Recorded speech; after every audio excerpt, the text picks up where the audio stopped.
As we dive further into our study of constitutional law, now we need to ask questions like, why is it even necessary to have it? Or, how do constitutional law decisions come into being? As we begin, there are actually two different kinds of constitutional law. There is constitutional law on the state level, and then also the national level. And these two different types, it's important to know that there are both similarities and differences between the two. One major similarity being that both state constitutional law and national constitutional law establish a three-branch government. Your state government consists of a legislative, executive, and judicial branch, just as the national government consists of these three branches as well.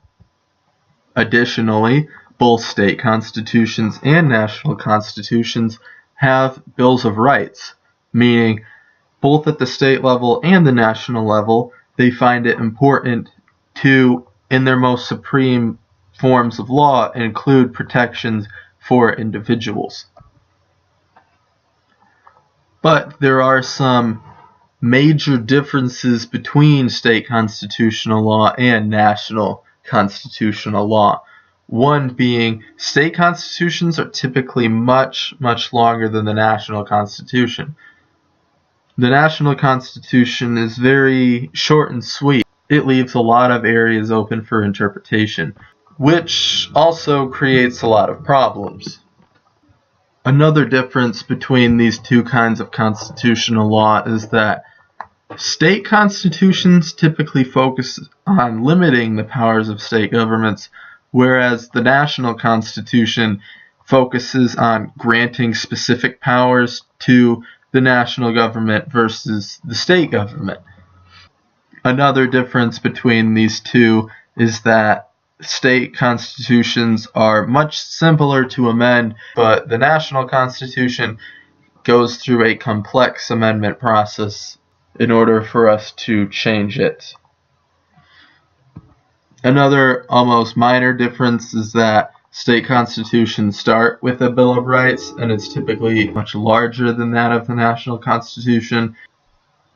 On the other hand, the national constitution ends with it, almost as if it was an afterthought put at the end, and it's much shorter than the national constitution. One reason that the state constitutions are much longer than the national constitution is that they contain a lot of specified information that some people would almost consider not necessarily constitutional. For instance, Idaho, they have provisions in their state constitution about how people should handle irrigation and water control and random things like that. The reason for this is because each state, based on its geography and what's important to its economy, some specific items are so important to a state that they feel these items need to be protected in the nation's highest legal document. In the national constitution, on the other hand, things are kept strictly constitutional. There are limited, highly specific provisions. Next, we're going to transition into the necessity of the constitutional law system we have today. So if you really think about it, is constitutional law actually necessary? I mean, there are a lot of other countries who don't have constitutions and they seem to be doing just fine. So, do we really need constitutional law? I don't need it. I don't need it. I definitely don't need it. I don't need it. I don't need it. I don't need it. I don't need it. I need it! Now, it's possible for you to argue that the United States doesn't need constitutional law, but I'm guessing if you were crafting our nation's government, in the end, you would probably indulge yourself in some constitutional law, much like our founding fathers did.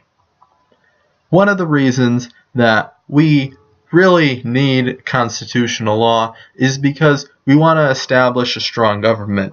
Through the supremacy the Constitution offers, we have an ability to place specific laws and programs on a pedestal above all others in order to establish a strong government and also protect those who might not be represented in the majority. This conflict between having a strong government and still being able to protect minority rights is one main reason that the Constitution is essential for our country to be successful while not forgetting about every single citizen that we have. Another major reason that constitutional law is necessary is because it gives us a vocabulary and a process for handling important issues. What this means is that constitutional law basically gives us a formalized debate procedure for dealing with problems that it may be hard for people to deal with. When we need to address issues about hate speech, for instance, how do we talk about those? Well, while addressing hate speech, we can't hate each other in talking about it. That's why we develop terms like precedent and freedom of speech and protection of minority rights in order to discuss these issues so that we can respect all people in this debate and also go about it in the correct manner through arguments and judges and appeals in order to reach a final decision that hopefully will be the best decision for our nation. Next, let's look at a case study of probably the most infamous Supreme Court case in history, this case being Dred Scott versus Sandford. This case is a classic example of what exactly can happen when the government does not successfully protect minority rights. As a brief background of this case, a slave, Dred Scott, sued his owner for freedom because what ended up happening is that Dred Scott's former owner had brought him into free territories, and Dred Scott, by default, thought that by living in free territories with his former owner, then it made him a free man. So after his former owner died and leadership changed hands, Dred Scott sued Sandford for freedom because he believed that by living in free territory, he was by default a free man. In the end, the Supreme Court ended up deciding against Dred Scott, saying that he was a slave and slaves are essentially not citizens, so he cannot be protected by the Constitution and he cannot sue in federal court. Now, this was all fine and dandy, and it actually made a little bit of sense based on the law at the time, but the reason this is the most infamous court case in history is that the Chief Justice of the Supreme Court at the time, Taney, takes his decision way too far, thereby illustrating how minority populations can be completely abused by the government. Taney actually declared that blacks were beings of an inferior order, meaning that blacks were inherently inferior to whites and they would never be on the same level. Dred Scott v. Sandford painted a brilliant picture of what can happen when constitutional law fails and the Supreme Court doesn't uphold its duty to the Constitution. Moving into our third main focus of this presentation, we will discuss the different ways the Constitution is interpreted and what this means as far as constitutional decisions go.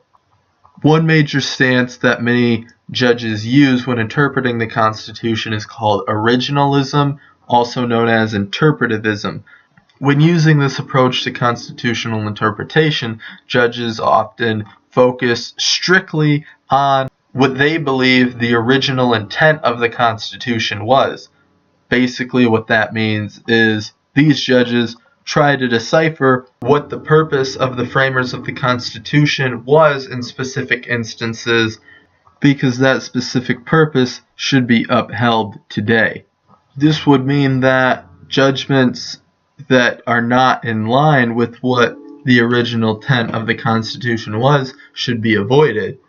So judges do not have the right to add things into their decisions that are not within the original Constitution. One positive of the originalist approach is, in the words of Antonin Scalia, a former justice of the Supreme Court, the originalist at least knows what he is looking for, the original meaning of the text. Often, indeed, I dare say, that is easy to discern and simple to apply.